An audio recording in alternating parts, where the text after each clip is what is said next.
kinks here. Now we understand y'all can hear us. Yeah. So if you had been here the whole time waiting to hear our voices, we appreciate you. You are a true fan. Yes. Points for you. Thank you. Should we go back and repeat the story, or should we just move forward? Let's give them the high points. Okay, the highlights is it's a hot debate between white Christmas lights and multicolored Christmas lights. And apparently there's 70% of lights that are bought are the white Christmas lights. But we think that may not be true for the southern states because the colored lights just bring a little bit of nostalgia and tradition to your home. But Meg and I both think that white lights look better outside. So at the end of the day, it's what you love. You have to come home to it. So yes, if you're a multicolored lights person outside, do you send us your pictures? We want to see your pictures. Yeah, why don't you try to sell us on it? Yeah, we would love to enjoy your Christmas decorations. Those are always fun. But yeah, this is a great article. So we'll post all the links to the articles below, and you can check it out for yourself. And continue the debate in the comments. We will jump in there with y'all. We love a good, healthy debate. Yeah, we'll keep the conversation going. And so people say that multicolored lights are nostalgic. And speaking of nostalgia, It's a Wonderful Life, the most classic Christmas film there is, 1946, Frank Capra. Everybody watches it every Christmas. Yes.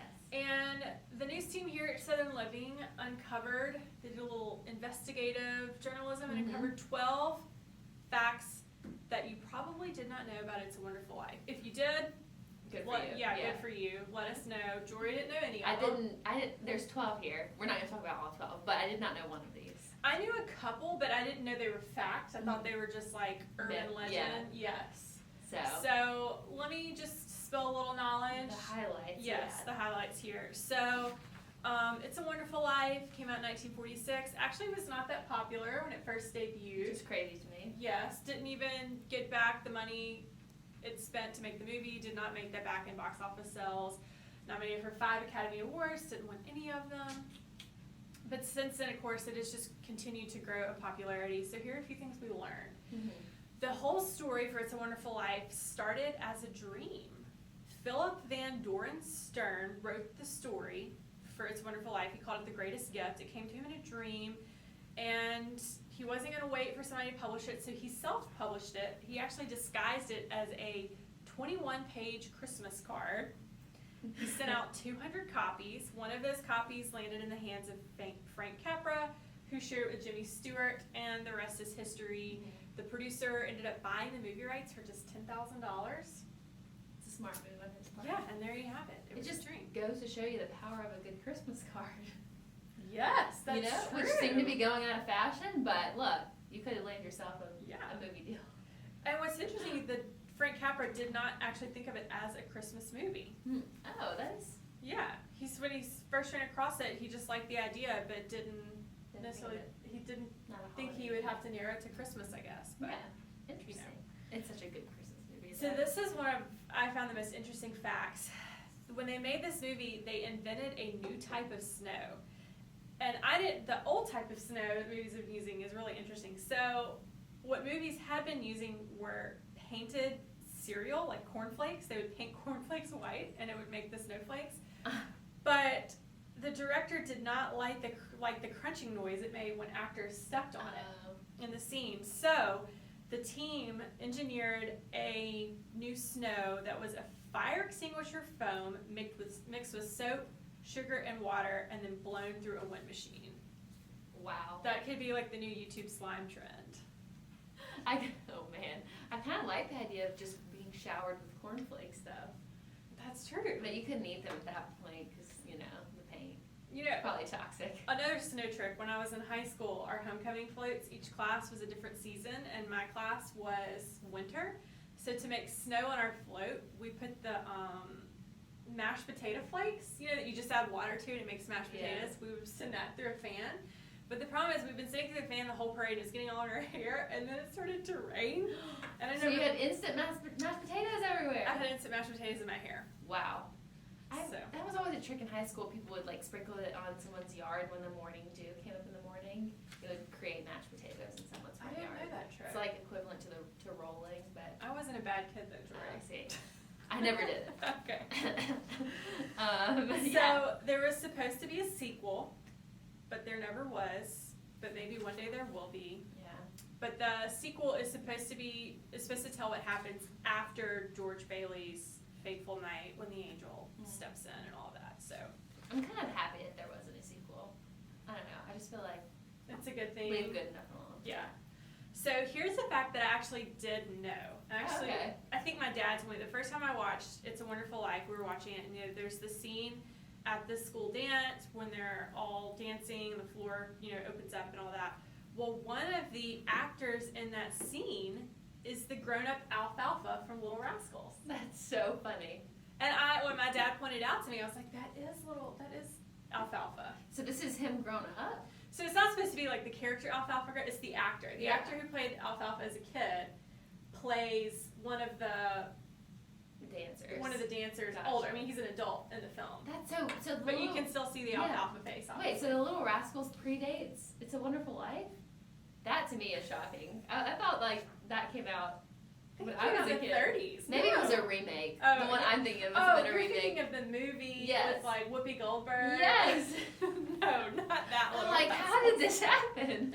Like, what? No, the original black and white. Okay. I actually don't think I've ever seen the original. Okay. Not sure I knew there was an original. Okay, well, that's a story for another day. So, now that we know how old Jorie is, here's another fact that I had heard but thought it was not true. It was just like a legend. Is that the FBI considered the film to be communist propaganda.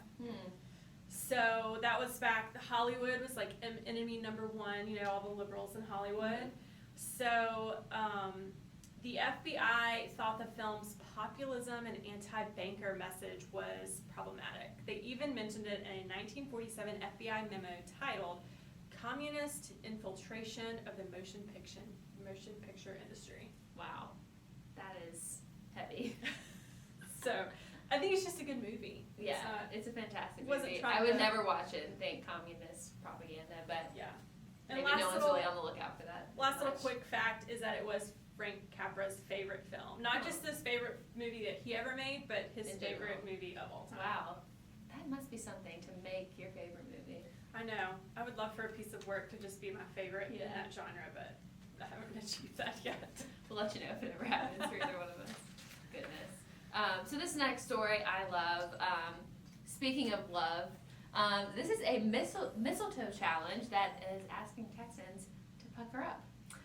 Scandalous. Yes, these Dallas area Good Samaritans, they call themselves the Mistletoe Crew, kind of team up together this time of year, every year, to feed the hungry. So last year, they raised $60,000, which is not nothing. That's a good chunk of money, just to kind of feed people who can't really afford a good meal this time of year. So yeah, they have a Jingle Bell mistletoe stand, they call it. They sell sprigs of mistletoe there, and they donate all the proceeds to the North Texas Food Bank. So last year it was $60,000. This year they're hoping to make more, and they're kind of blowing it out a little bit more. And they said up to this point they've fed 500,000 people, which is crazy. That's amazing. My goodness. So Good cool. job. But this year, this Sunday actually, at Clyde Warren Park, they're going to try to break the Guinness World Record for the most people simultaneously kissing under the mistletoe. Which, it doesn't say in the story how many people it is, but they said they're hoping to get a lot of couples to come, and they said you don't have to be a couple. If you could just find someone that you don't mind kissing, just to come along and help break the record, then there you go. It doesn't have to be a romantic relationship, but hey, you know what? And it could just be a pet. Yeah, there you go. It's for That'd good be cause. So every cent of the $25 per couple entry fee, so you have to pay $25 to enter into this mistletoe kissing, extravaganza, will be donated to the North Texas Food Bank. They're hoping to raise $70,000, but I'm thinking they'll even get higher than that. Yeah, so every $1 donated equals 3 meals, which is amazing. Wow. So cool.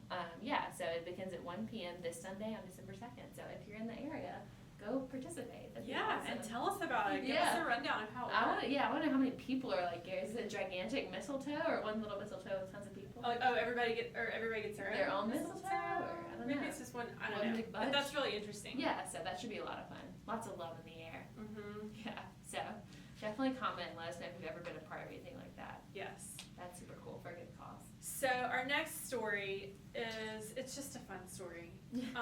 The ugly Christmas sweater trend has just been picking up steam every year. Yes. And a mom in Florida has learned how to make a living off of it, and her business is booming.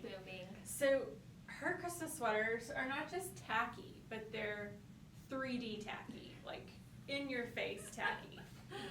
Man. So it's Deb Rodham. She's a 48-year-old mom in Wesley Chapel, Florida.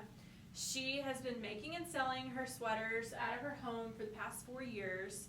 And this year, she has started incorporating lights and other fun baubles. And that has just sent her sales through the roof. She even has customers in Sweden who are buying her sweaters, and she's shipping them across the world, so you can wear a Florida masterpiece, ugly Christmas sweater. Gosh. She thinks part of the reason why her business is doing so well is because the ugly Christmas sweater party trend, people are getting invited to more and more of them, and you can't just now just show up in an old sweater like it's got to be out there. You know, fresh, these new. Sweaters get crazier and crazier, and she's just capitalizing on that. Hey. She's also expanded it. If a sweater's not your thing, she can make you a dress, skirts, shoes, and this is my favorite part. She has turned her daughter's old bedroom into her sweater studio. Her daughter comes home for Christmas, parents are like, oh, it's my office now, it's my gym. No, it is her sweater studio. That's amazing. She has 550 sweaters fully decorated and ready to ship. That is crazy. They start at $40, and her sizes go up to, let me get this right, extra, extra, extra, extra, extra large. So, very inclusive line. yeah. Yes. So, if you're looking for a sweater, you can get them through Etsy, Facebook. She's your gal. She'll have you covered. That's craziness. If you are interested to see what this studio looks like with the 500 set of sweaters, we are going to post a link, and it has the photo in it for you. And it is wild. I just can't imagine walking into a room with 500 tacky Christmas sweaters, or ugly Christmas sweaters, I should say. Because those don't fold easily. No, gosh, no. Oh my gosh, they don't store well. But yeah, I get invited to at least 2 ugly Christmas sweater parties every year. Than me. Well, my family does host one of them. Okay. So my mom. So if I wasn't invited to that one, I'd be upset. But yeah, it's a fun time. It just makes, I don't know, it puts everyone in the Christmas spirit. It is weirdly fun. enough. So Yeah. I love that story. Last but not least, guys, we're gonna end on a sweet note here. Krispy Kreme. Fun. Thanks. Love it. I worked all day on that one. I'm just kidding. So Krispy Kreme, one of our favorite topics to talk about, because why not? They have come out, speaking of, this is really related. They have come out, so every year, they're very seasonal with their donuts. So they come out every year around this time with Christmas donuts. But this year's Christmas donuts is actually inspired by ugly sweaters. Inspired by Deb's sweaters Yeah. down in Florida. Yeah. So how cute are these? Oh, that is so cute. Yeah. Basically, they're not gonna have real pieces of sweaters on them or anything, but it's dipped in green icing, sprinkled with confetti. By the way, I didn't think that they were gonna have little pieces of sweater on them. Just to be clear, Thank you for clarifying. they are edible, everyone. It's dipped in green icing, sprinkled with confetti, and decorated with over-the-top reindeer and penguin candy pieces. So it is reminiscent of a tacky Christmas sweater. Probably a lot more delicious. They still have their Santa Belly donuts, the holiday plaid donut, and the chocolate ice with sprinkles donut. So you can go in and get an assortment if you want. Mm-hmm. That would look really nice sitting on a coffee table in your home. They wouldn't last very long. We should have brought some. We should Just to have. show y'all. Right. And then we eat wouldn't after. have. Yeah, we wouldn't have enjoyed. We wouldn't have eaten them just for show and tell. They also are coming out this season with a peppermint mocha coffee drink. Oh. So yeah, you can enjoy your donut with your peppermint mocha. I love Krispy Kreme coffee. I'll have to try that. Yeah, so I haven't had any of these yet, but I'm really thinking about maybe after work just swinging by. We have one right here in Birmingham, right by us. Yeah, I've got a Krispy Kreme gift card. Oh, see, yeah, so you really have a reason to go. Donuts for dinner. Yeah, yes, why not? Oh my gosh, but I love the tacky Christmas sweater idea. That's just kind of unique for a donut, anyway. Yeah. It's really cute. So Definitely. Well, yes. still continuing our Christmas theme. It's my must-have of the week. And you can all have it yourself because I found it in this month's Southern Living magazine. Yeah. The gift guide, it's always my favorite part. And this isn't a gift guide, but I didn't buy it for anyone else but myself. Hey, why not? Our our beauty editor, Patricia, found these, and she always has great ideas. Mm-hmm. It's this cute little makeup brush set from Target. And it's a face brush set, so you've got your contour brush and your foundation brush, and I don't know what this one does, but they're super cute. They're pink. They're like the dusty pink with stars, and they have a cute little bag for them. And I think they were only like $12. Wow. It's for this whole little set, and I've been using them. And my little boy actually is obsessed with brushes. It doesn't matter if it's a hairbrush, a toothbrush, a makeup brush. So when I'm getting ready now, he's like, brush, brush. And I usually give him this one because I don't use it, and he carries it around the house, and he'll do his face, he'll brush the dog, he'll brush the floor, like sweep the floor with it. So maybe we shouldn't put this on our face. Yeah, this one's for blush, right? Or am I wrong? I think these thin ones are for blush. Oh, that makes sense. Yeah. If y'all use a fan brush, send me your beauty tips. Yeah. Because what's the best way to use a fan brush? I need to wash this one. Yeah. And then I It's can on the use floor it. and the dog. And the dog. That is so cute. That is in the gift guide. There's lots more. There's another cute thing that I resisted the urge to buy are some makeup towels. Mm. You know, if you ever if you have white towels in your face, in your house, and you're washing your face, usually I get mascara on mine a lot. Yeah. So they're navy, and they have cute little monogram messages on them that are specifically for washing your face, and you won't see the makeup all over them. That's smart. And then other just good stuff. There's lots of great stuff in the gift guides for food, everything. This issue is probably one of my favorites we've ever put out. It's a double issue. It's if you haven't picked it up yet, you really should. It's a really, really, really great issue. So. Yeah. But these are so cute. That is a great. Meg always has the best must-haves. That's why she gets Meg's must-have. I love it. So anyway, thank you guys so much for joining us. Yeah. We love having you every week. And tune in next Thursday at 3 p.m. for another probably holiday-themed episode of something to talk about. And if you subscribe, click the subscribe button, then you'll know when we're going live. Yeah, you won't miss us. You don't want to miss it. So we'll see y'all next time. Bye, y'all. That's it. How long did we get that time? 30 minutes, but that includes that little bit at the front where we didn't have audio, so. Awesome. That was great. This is so cute. I know. It's like you wouldn't think they could all fit in this tiny bag, but I know, but they do. yeah, with extra room. Wow. Yeah, they're pretty cute. I think they're $12. $12. Yep. Yeah. These are the towels I was talking about. Oh yeah. Stain me. Mm-hmm. What is that? These, I think, what are these?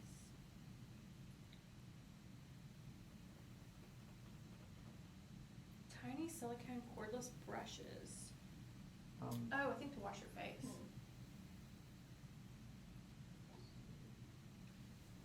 Have you tried a jade roller? No. It's like what all the beauty gurus are using. I haven't tried one either, but I'm curious. My mom uses one of those rollers that has little spikes in it.